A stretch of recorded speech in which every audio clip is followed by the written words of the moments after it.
Hello doctor sir मोर Covid report positive आसी कौन करिबी sir? तुमर कौन सब लक्षण देखा दउची? सामान्य ज्वर सर।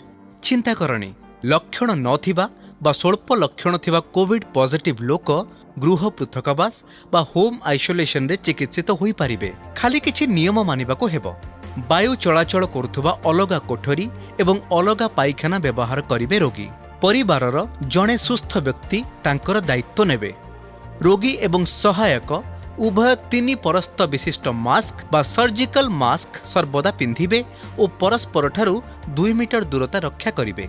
रोगीर खाइबा पीबा एवं अन्यान्य आवश्यक जिनिस तांको कोठरी रे दियाजिबो। रोगींक द्वारा व्यवहृत वस्तु जेमिति कि बासनकुसन लुगापटा बिछणापत्र मोबाइल लैपटॉप पेन पानी आदि अन्य माने व्यवहार करिबा मना। रोगीर बासनकुसन लुगापटा आदि को भल भावरे साबुन रे धोइबा दरकार। ए कार्य करुथुबा समय रे मास्क और ग्लोव्स पिंधिबा जरूरी।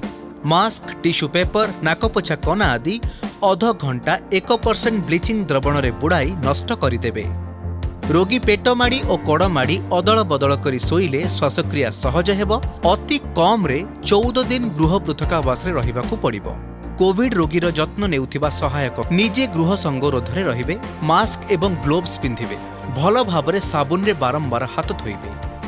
निजर कौनसी कोविड लक्षण हेउछि कि नाई नजर रखिबे और लक्षण आसिले कोविड परीक्षा कराइबे। रोगी को साहस और उत्साह देबे। ठीक समय रे औषध खाइबा, निज शरीर तापमात्रा ब्लड प्रेशर ऑक्सीजन सैचुरेशन आदि देखि रेकर्ड करिबे।